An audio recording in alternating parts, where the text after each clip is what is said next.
Anybody here? Anybody here familiar with Rebel Wisdom? Anyway, this guy is probably the smartest guy I know on the web, and that I've seen.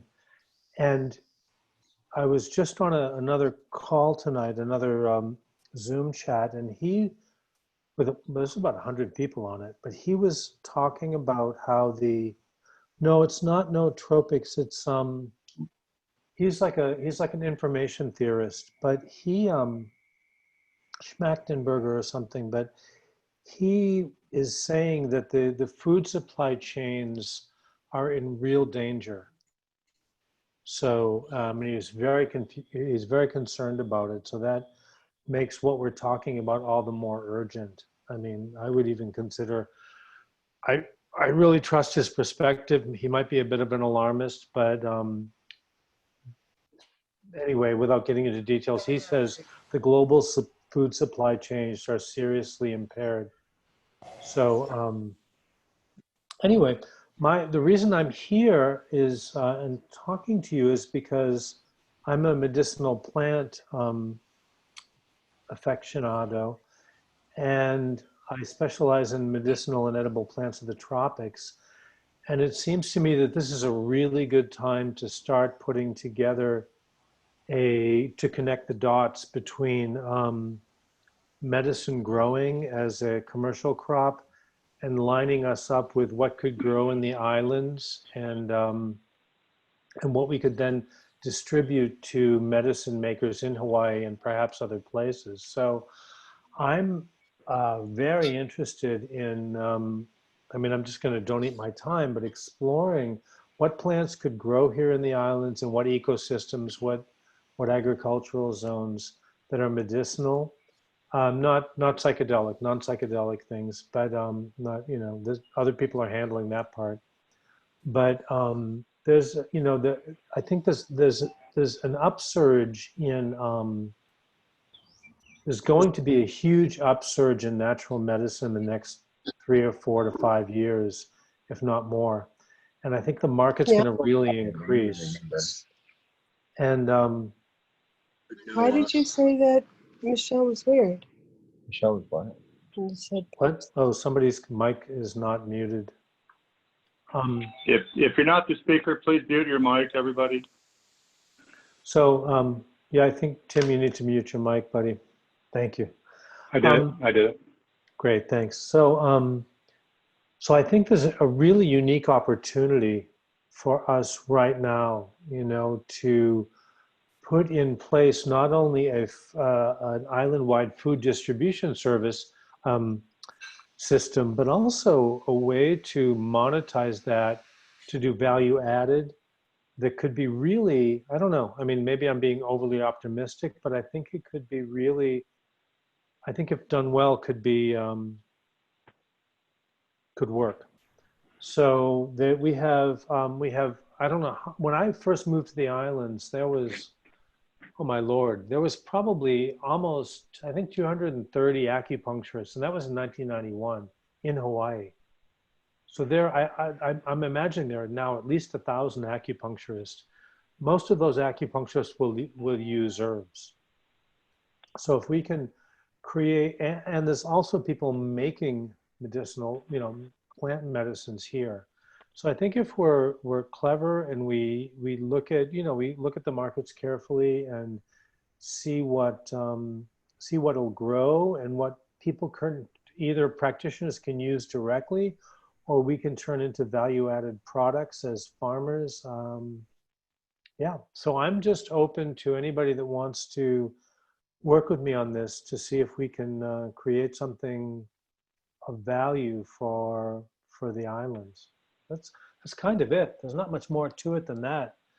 I have a lot of ideas. I know a lot of the weeds are medicinal, but there's a lot of Chinese herbs out there. I don't know if anybody here was at, I'm drawing a blank on her name. John was there. John, you were there at the Growing Chinese Plants Symposium collective. Yeah, the Asian medicinal herbs. Right. It was a great symposium. Really good. and she was talking about just coordinating distribution. And here, because we have so many different climate zones, I just feel like we could really put a lot. I think this will not only provide a source of income for people, maybe if it works, but also it'll laterally strategize or laterally extend our ability to take care of ourselves. There's a lot of very effective plant medicines. I've been researching things for COVID-19 for the local plants because there are very specific pathways that the disease seems to inhibit. And if we can find the local plants that address that, we may be able to make some headway into that. So that's basically it. Well, David, tell me this: how much land would somebody need to grow medicinal herbs, Chinese medicinal herbs? I don't have a clue. I'm totally on the learning curve with everybody else. It would depend on the herb. Well, I mean, are there things that can grow in people's gardens? Do they need an acre of land? You know, I don't know. I just Okay. know that, you know, I'm a weed guy. I'm not a farmer. I have 10 brown thumbs. Like the only thing I do is harvest what God makes, you know, so. All right, well, then going back to the conversation you and I had, my understanding is what you're talking about is getting together a network of people who could grow medicinal herbs on their property, and we create some sort of a hub or some sort of a co-op that would market and sell these. Is that right? Yeah, or even just an information network. So yeah, I mean, maybe people would have to be paid or whatever, but you know, I have this much of this. How do I get it? How do I find a market for this that I'm growing? And how can people find out what to grow in their area? Can they contact you? Yeah, we should get together. I have a bunch of ideas about that, and I would what I would do is I would kind of be the hub, and I would delegate to other people doing some research about specific Chinese herbs. You know, if you look at you know, for years I said to people that I knew that were farmers, if you look at the German and Iranian research that's coming up now in medicinal plants, the ones that keep showing up repeatedly, the ones in 5 or 6 years, those are going to be the ones that are going to be marketable. So we can, to a certain extent, predict which medicinal plants will be popular based on what's really coming up in the research now but hasn't hit the commercial market yet. And the American Botanical Council, yeah. And if somebody's interested in growing some of these plants, where can they get seeds? Could they come to you as well? Yeah, that would be our job. We would get together and figure out how to acquire seeds, what would be the climate zones, and then people would have to research about what's needed to grow those plants, and what are the pitfalls, what are the pests, and what are the best practices for that. I'm sorry, I just saw Katie might have had a question. There's a series of questions here on the group chat. Oh, okay, the first one is there a list of medicinal plants that can grow on Maui? I have a list of medicinal plants that are growing here, but no. I think between my list and the list that, what was her name, John? The woman that did that? She was Peggy Schaefer. The list that Peggy gave us of she gave us a list of Chinese herbs that will grow here and in which areas. So some of her stuff was off, but a lot of it was right on. So, yeah. I still have a copy of that too, yeah. Yeah, so I do have a list of medicinal plants that grow here, potential plants, and we'd obviously want to cross-reference that with those that are commercial, those that we can, that are saleable. I have never worked with mangosteen, no, Marcia. I'm sorry. Go on, John. I'm going to presume that some of the people on this meeting are potentially interested in working on this. So I presume they could contact you and you'd form some sort of a committee, a working group for this. Yeah, we would just, I'm at earthmedicine@protonmail.com. I will, I'll post it. Can you type that into the group chat, David? I will, yeah. Okay. And just for everyone's edification, David is now the chairperson of our medicinal plant herbs subcommittee for Haleakala chapter. Great. So you know, one of the things that this man that I admire so much was talking about. People were asking him, you know, the world's coming unglued. What can we do? And what he said, which I thought was quite poignant, was we need to find out what's most sacred in our lives and get actively involved in that in a public sphere to propagate what we consider the most sacred things. And when he said that, I thought, oh, you know, I'm not a politician, but I think medicinal plants are one of the most sacred things in my life. So I'm willing to put energy into this to make the world a better place. So, yeah. All right. Yeah. That seems like a Thank you, really David. worthwhile thing. I don't know. Am I being heard? This is Blue Mountain, Dr. Lou Abrams. Yeah. Yeah, I think it's really a worthwhile thing to grow medicines and get them out to the world, especially in this COVID moment. Very little of the discussion is about building natural immunity to the virus. Right, exactly. So it seems like there's a huge vacuum in the media about that which things that proactively people could be doing before some alleged vaccine shows up and so on. Any idea that? Oh, I have a video that I did about 2 or 3 months ago on what I would do, how to do that with local plants. And if you go to my YouTube channel, it's called Earth Medicine Institute. It's a couple hours long. I did a Zoom call with about 100 Maui people, and we talked about that. David Fisher, that herbalist, unfortunately passed on, but there are lots of other people in Hawaii who know about growing herbs. So this could be a mixture of. It could also involve promoting herbs, promoting local plants, which are very medicinal. I'm sorry, Michelle, somebody's going to say something? Okay. I could throw in that we're growing the Tulsi very successfully. The Tulsi seems to like it at this elevation, a few hundred feet above Awesome. sea level. Do you have a market for it yet? Well, we included in our soothing herbal tea blend, so it's Okay. part of our main value-added product. I haven't tried selling it individually as a simple herb, separate from everything else. I'm also going to be doing an online class. I'm teaching online now, and I have online classes coming up, and one of them is on medicine making. So if people are interested in doing value-added stuff, we could make that available to you folks, so you could learn how to, you know, if you're farmers and you want to do some value-added stuff at the market or whatever, that's a possibility. Yeah, I'd be interested in that, and in general, in participating in what you're describing, David. Great. Yeah. So if anybody's interested, just email me, and we can put it together from there. Yeah, Janine, that would go for you too. You got the email. Yeah, Janine, I've been in right? touch with Janine about that. Yeah. Yeah.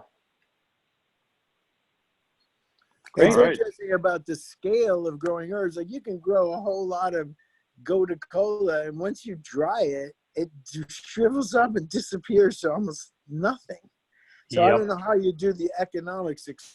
I don't know either. I just know that. Really, well, you know, the other thing is the stuff that you folks are pulling out of your beds. I guarantee is medicinal. Whether it's marketable or not, I don't know. But I guarantee you that like at least half of the stuff that you're pulling out as weeds have some kind of use. So that's worth exploring.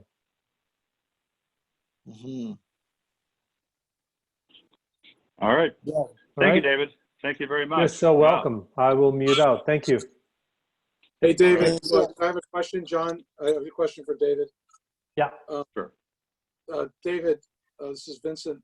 So do you have a slideshow that you can present at some point to show the people the plants that they're pulling out of the ground that they could basically get to recognize and understand what these plants are medicinally? Yeah, we could do a Farmers Union slideshow of medicinal weeds. That'd be great. Yeah, we could do that. John, maybe we can schedule that. Yeah, we can talk about that. Definitely. We'll just take your book and put it up on the screen. Right. Needs color pictures, right? Ideally, yeah, that'd be nice. Yeah. No shortage of medicinal weeds at my place if you want to come do a photo shoot. Good, thank you. All right. Thank you, David. Thank you, everybody. So, you know, to follow up David's comment about, you know, following that which is sacred, I got to tell you, food to me is sacred. and growing food in particular, growing good local food in particular. And, you know, last month I updated you briefly on the emergence of the Maui Food Hub, which is directly grown out of the Haleakala chapter's Food Hub committee in association with a pretty large consortium of amazing community folks, community groups, and so on. And it's continuing to grow. It's really turned into something pretty special. I've invited a couple of our core members to talk tonight about this. But I just want to emphasize that what a wonderful experience this has been for me as a farmer. You know, we came into this emergency, and I think a lot of us felt it was really a disaster. But I'm absolutely seeing the silver lining in that, and that's not to take away from the harm that's been caused and the suffering that's been caused and the suffering people have endured. But there really is a silver lining, and that is that it's causing a lot of people to rethink the whole system. And our food system in particular has been really broken for a very long time. As a lot of you probably know, in some markets, farmers get as little as 8 cents on the dollar for every food dollar spent. Some poor farmer, you know, put in his sweat and his effort and his entire life to make 8 cents out of that dollar. And that's pathetic. And that cannot continue if we're going to feed ourselves. And in particular, we need to be eating local food. And there hasn't been a lot of access to that. So the Maui Food Hub has been built specifically to serve as a conduit, a pipeline directly from farmers to consumers. And as David Fisher has pointed out many times, that our goal really is to buy high and sell low, to pay the farmer as much as we can and sell it as cheaply as possible and still be self-sustaining. Now, obviously, we got to cover costs, but we're not trying to make money. We're not trying to get rich out of this thing. Nobody's making any money so far. But we are trying to connect people with really great local food that has just been picked fresh, you know, freshly harvested directly to the consumer. And it's been a wonderful operation. I mean, the people who've been our customers have been extremely supportive and helpful. The core group that has created this has been just amazing. I mean, these people have put in literally thousands of hours of unpaid labor to make this happen. So with that said, I want to welcome a couple of people. First up, of course, would be our own Keith Ranney, who has done an amazing job on this thing and is currently in charge of the platform. Keith, can you report a little bit on what's going on with the platform? Yeah, absolutely. You know, in 7 weeks, we have been through 2 platforms. The second platform is working as advertised. So far, this last cycle, we've taken 150 orders, amounts about a gross of $6,000 in sales in our literally our 5th week of being open, because the first 2 weeks was setting up the first system. And John wasn't kidding when he said it's taken thousands of hours. The volunteers behind this, Linda Love and Autumn Ness and Cindy Giebank has done most of the website development. We have a graphic artist named Michelle Halcomb. I know myself, in the last 7 weeks, I've put in close to 300 hours on this project. It's been super gratifying, and the core team is kind of bonded like we're survivors of a train wreck, and really passionate about seeing this project continue to sustain and be a adjunct to the farmers. Farmers don't have time for marketing. They don't have time to run a food hub.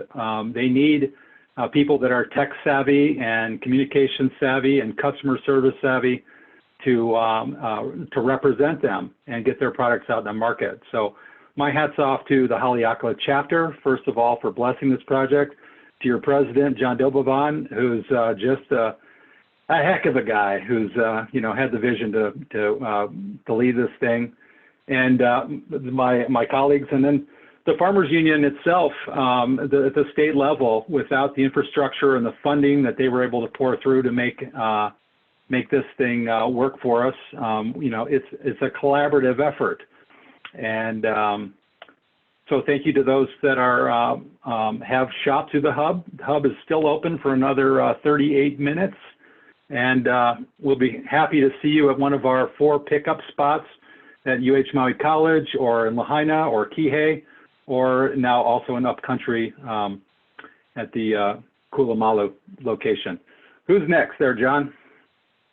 All right. Yeah, I want to echo Keith's comment that farmers don't have time to market. I got to tell you, I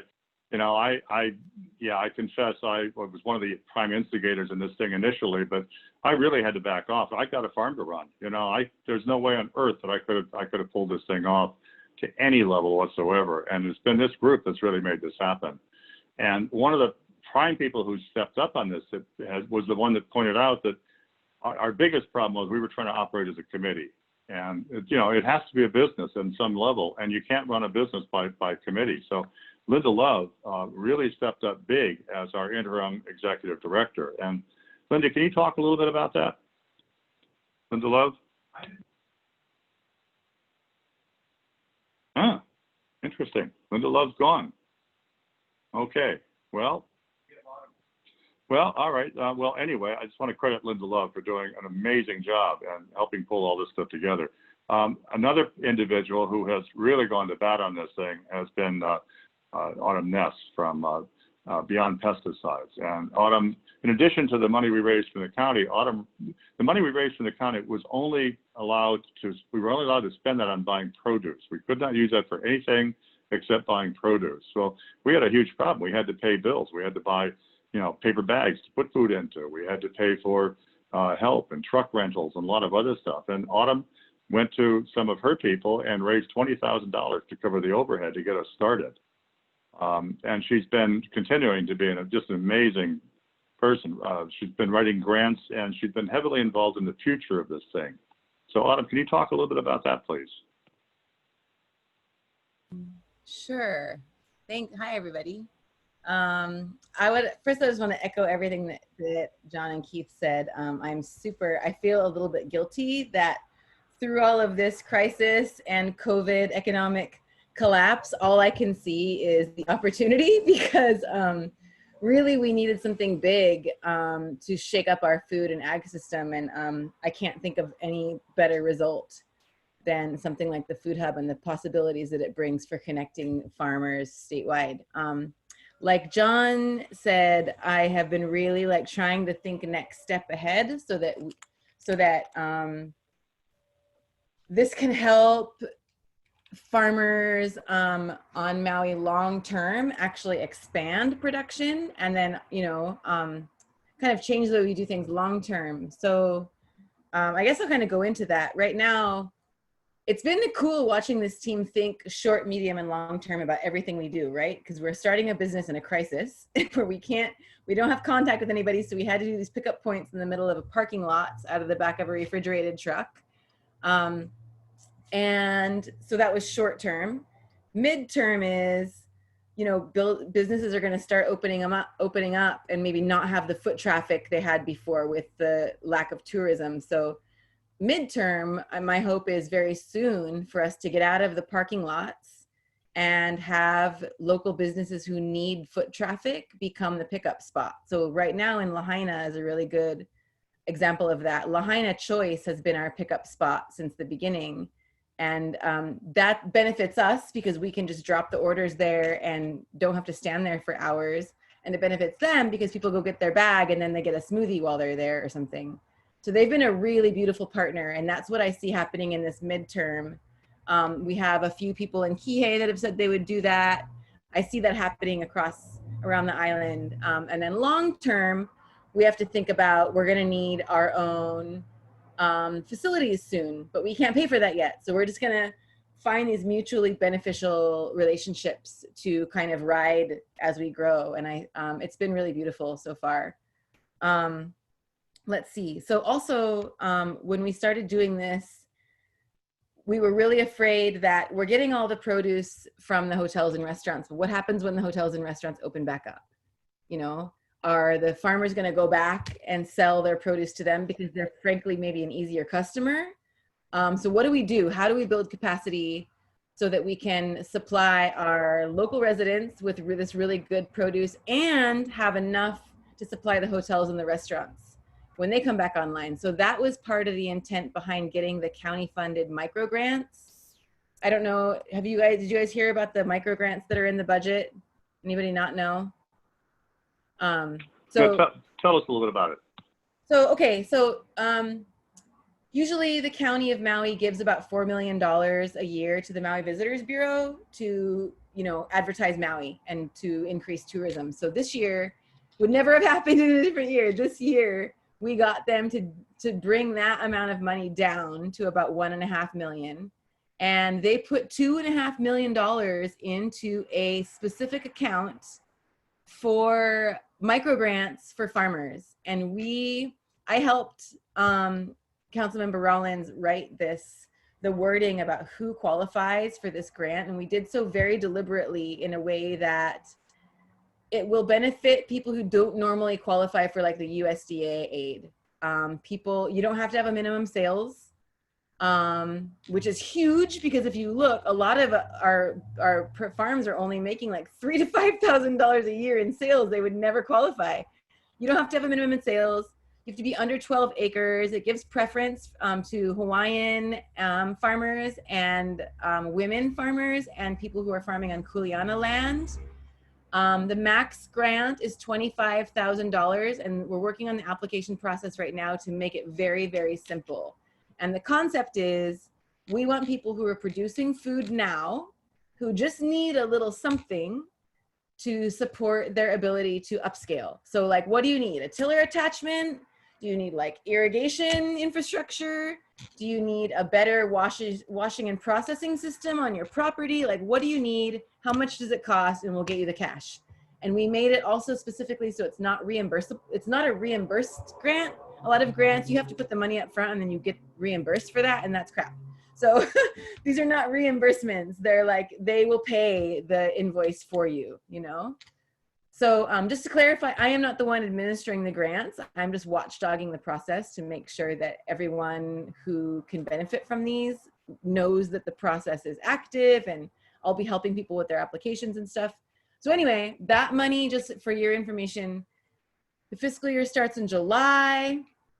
If there are no hiccups, which we're talking about government, so, you know, however that works, but if there's no hiccups, I'm thinking mid-August, late August would be the soonest this money applications would be available.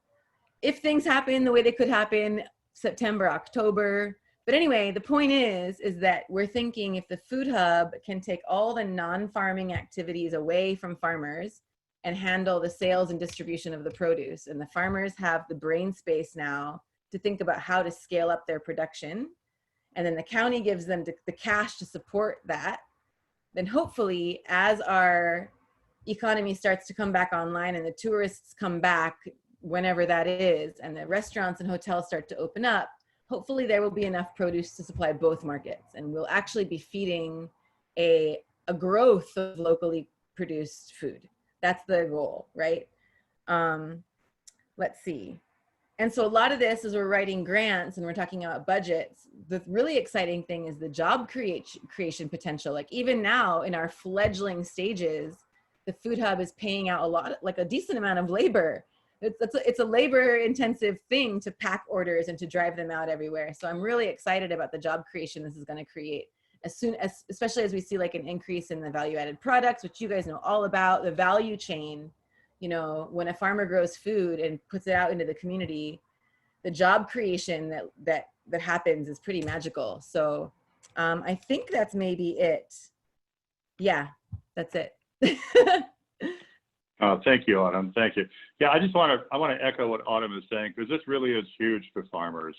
You know, it's tough enough to make a living farming, let alone having to market. And from my standpoint as a farmer, I said this before last meeting, it's very difficult to survive just on farmers markets alone. I mean, farmers markets are great. I love the camaraderie. I love meeting my customers. You know, that's all wonderful, but it's not steady. You really can't count on it. And it's so nice to have somebody picking this up for us. And from the consumer standpoint, you know, you can order exactly what you want. And then the farmer finds out exactly how much they've sold, and they can deliver exactly what needs to be put into the bags. So we eliminate waste, and we're encouraging more production by giving the farmer more time to get out and plant more products. And we need that. We're going to have a whole lot more food grown on this island, in my opinion. And this is, I think, a step in the right direction. There's something I also want to mention. There was some confusion. There are other organizations that are involved in local food sales, and they have criteria that farmers have to meet in order to buy their food. That's not us. The Maui Food Hubs will buy from anybody: backyard gardeners, small farmers, big farmers, preferably, you know, organically managed, sustainably managed food, but locally grown food. If you're growing food locally on Maui, Maui Food Hub will buy it. So, you know, if you're a backyard farmer, you can contact Common Ground Collective, and they can work out something with you to come glean the fruit for you if you want. There's lots of ways of doing this. We just want to maximize our food supply. Yeah. And one more thing to that, John. I'm seeing real opportunity here. I'm a chronic, you know, next step thinker, to my detriment sometimes. Apologies, but when I'm seeing new farmers come on to the Food Hub, I'm learning a lot about who's growing what on Maui. This has been a really beautiful experience, and I'm learning that there are a lot of people who are practicing organic agriculture, but they're not certified. And I love that. And I'm not a huge fan of the USDA certification, but it's what we have to deal with right now. And I know that organic food is such a huge, it's like the fastest growing part of our food system in some ways. And so I really see this opportunity to kind of use economy of scale. Like, let's say we have 40 farmers on our site, and 20 of them are practicing all, you know, pretty close to or organic practices, but they just don't have the resources to be certified. Like, I'd like to take all of those people together and lobby for them, either at the county or the state, to have the county or the state pay, or at least heavily subsidize what it would take to get everybody certified, so that each farmer is not doing that on their own. The Food Hub uses this as a platform, and we can create labels that say, like, in transition on the website, and get everybody, like, whoever wants to, of course, we wouldn't force this on anybody, but whoever wants to can get certified, you know, and be able to label themselves certified organic using county and state resources, because it's good for everyone. It'd be really good for the economy of Maui as a whole. So anyway. Yeah, that's another great example of where the Food Hub can really support the farmers. One other thing, I was talking to a farmer today, and he was complaining that he wants, you know, his favorite onion seed. He really wants to grow more Maui onions, but his favorite seed is $40 a pound, and he's got to buy something like 20 or 30 pounds at a time, which is, you know, way more than he can use. So I said, this is another place the Hub can step up. You know, perhaps we can buy seeds in bulk and then distribute that out to farmers. Possibly we could get involved with the Farmers Union compost project as well, and you know, get compost out to farmers. There's a lot of things, a lot of ways the Food Hub can serve the farming community as we see it, and we're going to be exploring a lot more options as the future goes on. But we're up and running. We've got good software now, and things are a lot better than they were. So I thank everybody who's been involved in this thing, both on both ends of the project. Your vision, John. Thanks for roping us all into this. Collective vision. You weren't too hard to rope in on him. You didn't put up much of a fight. So another piece of this, something that goes along with this is, again, as a farmer, if I'm going to expand, I've got to have more help. I got to find a way. If I need one more person 1 day a week, how do I find that person? I can put an ad on Craigslist, and I've tried that, and I've stopped doing that. So our own Tim Wolf has come up with some pretty interesting concepts regarding ways that we can perhaps help farmers find good qualified labor. Tim, you want to talk to us about that? Preferably with your microphone on, Tim. Unmute yourself. Screen again. Okay, you're live. I'm live now, yeah? Yes, you are. Go ahead, Tim. Wonderful. What you see on the screen right now is the beginning of a research project for creating a Maui Farmers Hiring Hall. A lot of the comments we've been hearing tonight have to do with collaboration, with finding people and resources. And my idea here is to do that for farm operators who are looking for qualified employees. Like you, John, you might want to be specifically looking for someone who's interested in aquaponics and has some experience and background in that particular field. Or are you a farm worker who is interested in finding, you know,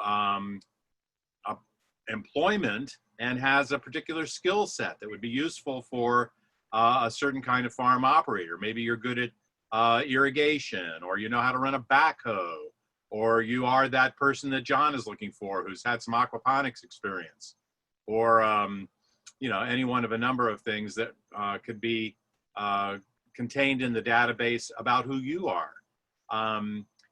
This idea comes from my background in working in the movie production industry, which is heavily dependent on union labor.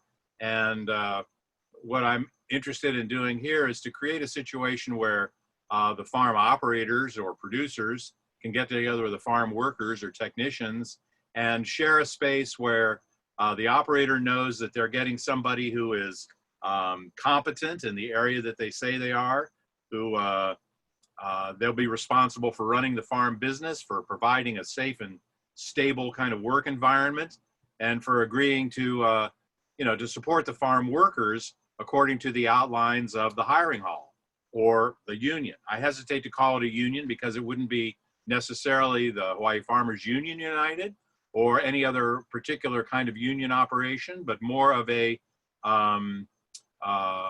connecting point, a service that includes a database and the ability for farm workers and operators to get together. The farm workers' qualifications would be put together in some kind of form and then made available on a virtual database for the farm operators and other farm workers to look at. And this could be helpful to, you know, big operators like a Mahipono, or a small-time operator like Autumn was just talking about, who has is a small 1 or 2 person farm, and they're looking for some help at, you know, at a harvest time or planting time or something like that.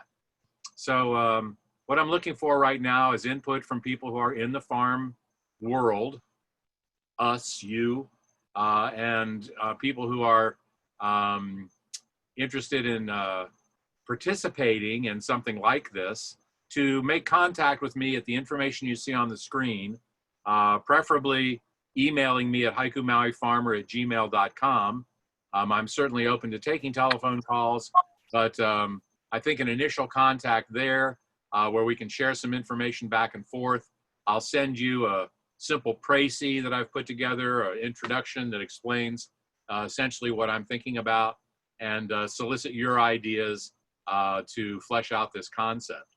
So that's my basic pitch for tonight. I have a lot of other information I'd be glad to share with you if you make contact with me. And I hope everybody stays healthy until we can get back out in public again. I love those public meetings. So if you have any questions for now, send them through, or just make contact with me at the Haiku Maui Farmer Gmail address, and we'll go from there. Thank you for your time tonight, folks. Thank you very much, Tim. That's fantastic. So in keeping with tradition, we've saved the best for last, and I would like to invite our very own Miss Harriet Witt to chat for a couple minutes. Harriet? Yes, I just unmuted myself. Hello. all of you. I'm blown away by what's happening here. Last month, my goal was to find people who are interested in planting kalo starts that I've got going, and also people interested in growing pigeon peas, because that's a primary source of high quality protein. And I put together a slideshow and nobody took me up on it. So I figure I was preaching to the choir, so to speak. And Erica and I talked about this afterwards, and realized that probably if we want to support people in growing their own food, we need to start a social media campaign. You guys are already growing your own food. So Erica's got way more experience than I do with social media and way more experience than I do with gardening. And are you still with us, Erica? Erica? I'm here, yeah. Yeah. So I kind of started putting together a few gardening 101 points that we could present in social media or to new farmers and gardeners to get people excited about growing their own food.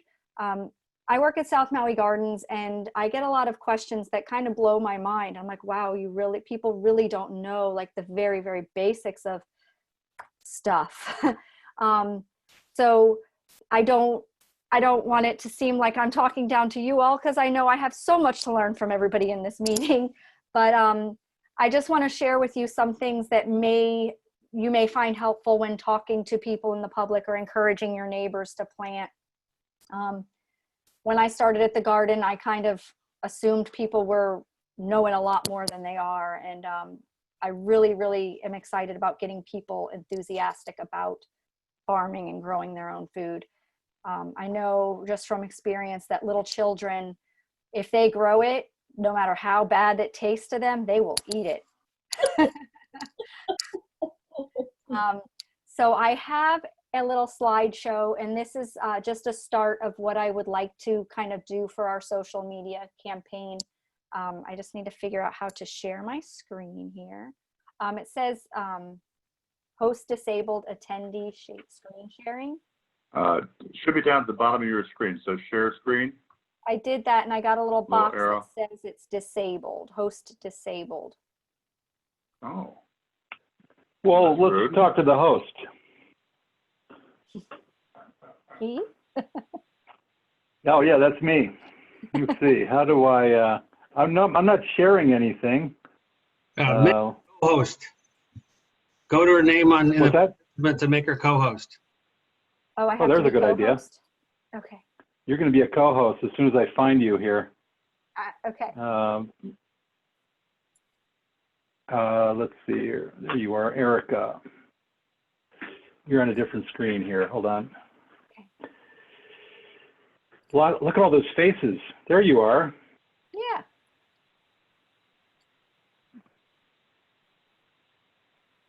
Okay, you're now a co-host. All right. Keynote. Share. Okay, can we see that? We can. Okay, I am looking at people. Let me see if I could get that out of the way. So there we go. Okay, so I kind of did a who, what, where, when, how for the beginner. So I started with who can grow their own food. You can, landowners, renters. Food can be grown on the patio, in garden containers, indoor, or even on a windowsill. If you live on a boat, you still don't have excuses. You can grow your own sprouts, as long as your boat's big enough to hold a sprouting jar. You do need to have easy access to water and 6 to 8 hours of sun a day. So that's something that I tell people daily is, I tell them where to plant what, how much sun they're going to need, or if they need some shade, if their plants are going to burn up, if or where do you live? Do you live, things that grow in haiku may not necessarily grow in kihei, and vice versa, mostly the other way though. What to grow? A lot of people ask me, what do you grow? What should I grow in my garden? And I say, what do you want to eat? If you hate tomatoes, don't grow tomatoes. It seems obvious, but there's this moment. Where will it grow where you are? That's an obvious one. I had a lady come in that wanted to grow hydrangeas, and she lives near Hanzawas. I said, you need to move to Kula. So what's easy to grow? So when people are starting out, I wouldn't maybe send them to asparagus. I would start them with radishes and kale and collards, lettuce, peppers, tomatoes, herbs, rosemary, cilantro. They all kind of grow themselves, basil. Fruit trees. Last month I said, you know, don't plant them under the power lines. Don't plant your trees too close to your house or on top of your septic tank. And make sure you prune your trees, you know, so they don't get so big that when you can't reach the fruit, you have to wait for the fruit to fall, and then it's mush by the time it lands on the earth. And I know this all seems very obvious to all of you, but it doesn't maybe to your next door neighbor. Where to grow? Start where you are. Will it grow where you are? Look at your neighbors. That's what I tell a lot of people when they come to the garden. They want to know, you know, will it grow? Will this grow in my yard? And I say, well, do you see it in your neighborhood? And so they'll say yes or they'll say no. And I said, well, you can give it a try. Here, this little picture, we harvested a cashew in the garden and put it in some soil. And we planted on April 27th, like the little tag says. And last Friday, we noticed it had popped up. So that was 1 month and we've already got a little cashew tree growing. Very exciting. Also tell people, you know, seek local resources. You can get veggie starts at the farmer's market or seeds from local grown produce. The tomato you buy at the grocery store, the seeds may grow. Also from neighbors or friends. Seed sharing is, you know, a great way to make friends with your neighbors and sharing food. When to start planting? Today. We can grow something on Maui every day. We're very fortunate in that regard. But there's a couple of other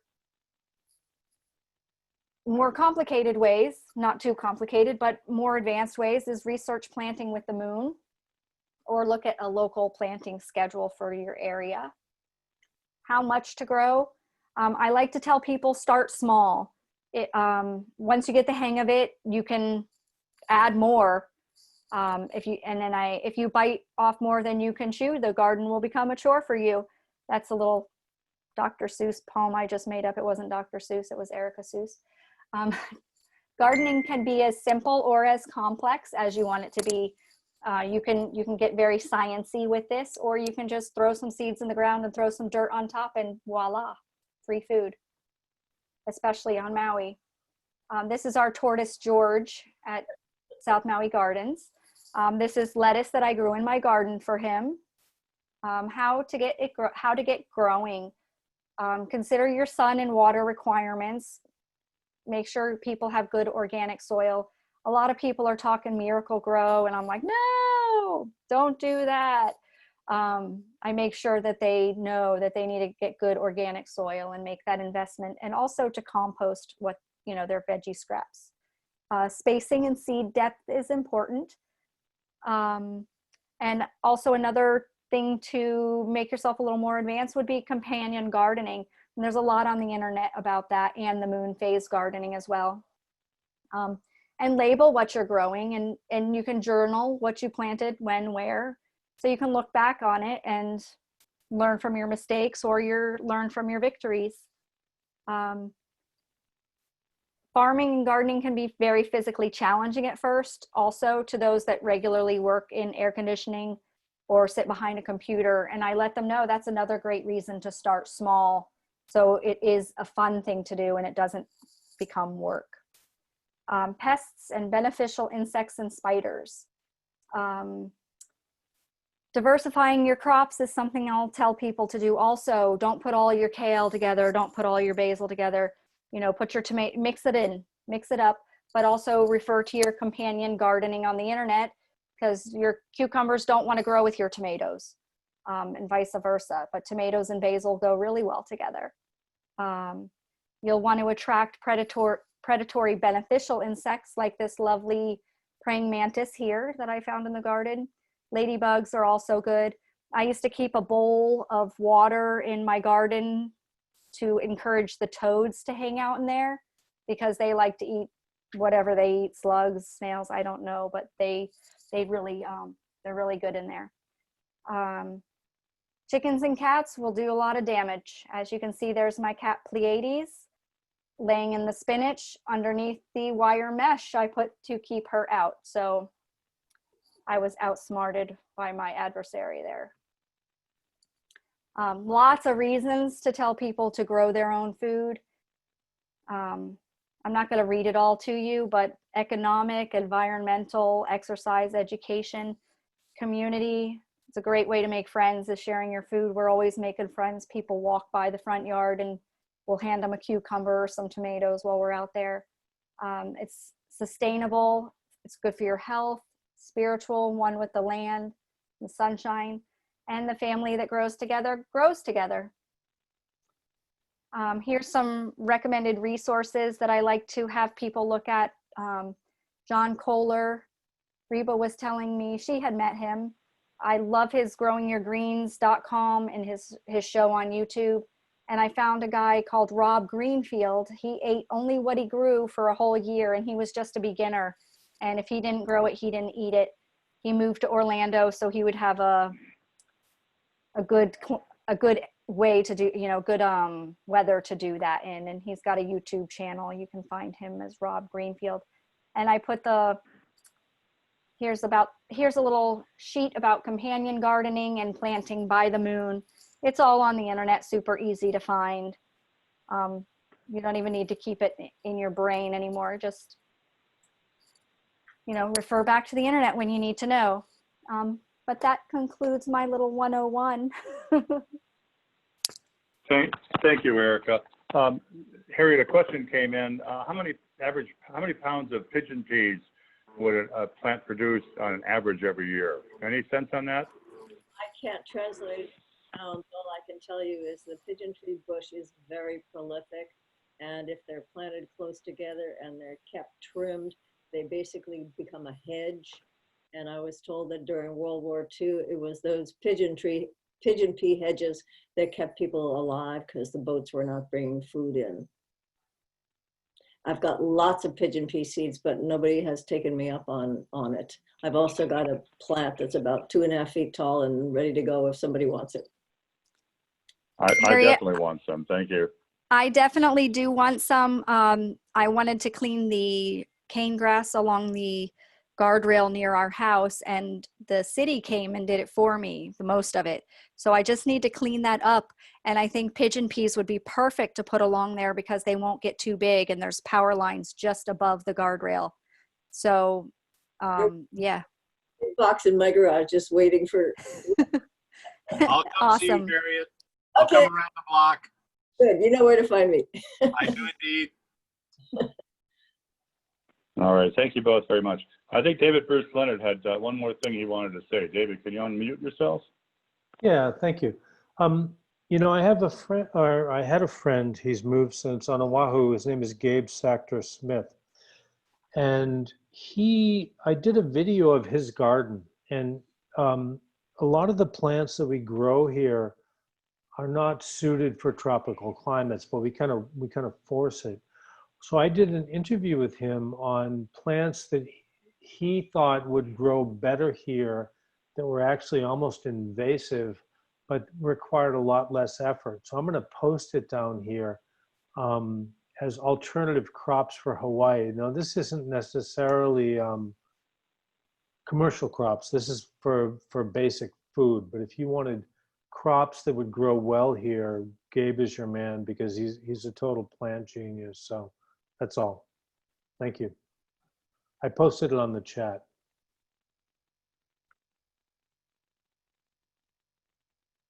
All right. Thank you very much, David. I think that concludes us. We're 4 minutes early. Amazing. I want to thank you all very much for attending, for coming tonight. Thanks for keeping up the faith, and keep on farming, keep on eating good food, everybody. Stay safe. As Vince likes to say, stay positive and test negative. Yeah, baby. Aloha, everyone. Aloha. Take care. Great meeting, you guys. night. Great meeting. Tomorrow night, there's a state meeting. Doug Fines tomorrow night, so get on that call, everybody. Good Yeah. to see your Oh, face. that's right. Yeah, check your email. That's sent to everybody, right, Vince? Yeah, that's for everybody across the states. Keith, what time does it start tomorrow? 6:30, I think. 7. Yeah, well, yeah, actually 6:30 the room opens. Right, and Doug Fine, and then also Tavana, who opened up the Mahiai benefit concert that the Nelsons put on this past August. Tavana is going to be playing music in the beginning, so we're really looking forward to that. So thank you, everybody. Appreciate your presentations, Erica, Autumn, John, Keith, Harriet, Tim. Love the volunteer. Love the worker. I'm going to send some workers your way, Tim. Worker request. Right on, everybody. Great work, everybody. All right. Aloha. Good night, everybody. Take care. Thank you all very Aloha. much. Peace out. Thank you, everybody. Peace out. Here we go. David, Katie. Hi, everybody. Hi, Katie. Bye. Hi, it's Joey. Hey. Hi, Good night, Jessica. everyone. Hey, girl. Good night. Hi, Katie. Hi, hon. Sleep tight, Okay. everybody. Hi, Chetna. Thanks for Hey, the meeting. Katie, Yeah, Steven. what time on Thursday? Send me an email. 4 o'clock. Okay. Okay, bye. Okay, winding down. 3, 2, 1.